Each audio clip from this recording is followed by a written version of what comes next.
お、くるみちゃん。くるみが来るの珍しいね。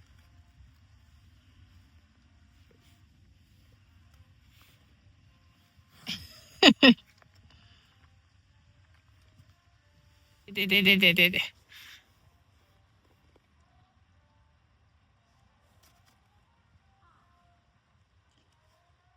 あれ、横になってんの、さえちゃんか。今日月かと思った。きょうちゃんそこにいた。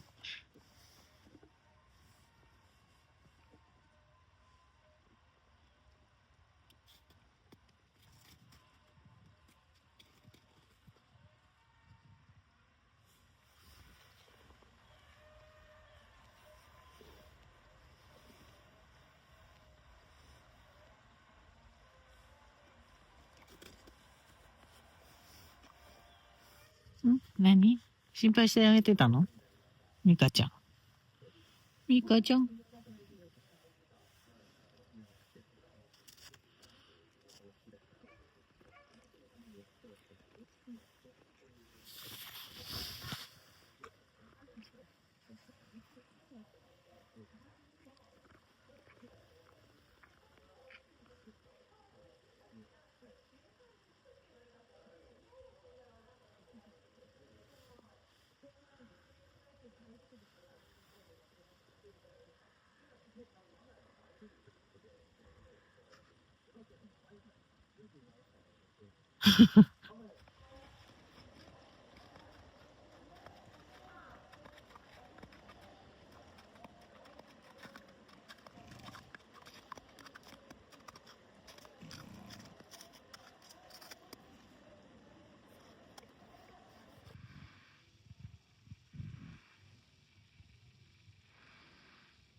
騒音を真逆の音によって、打ち消すというところがこのノイズキャンセリングの仕組みになります。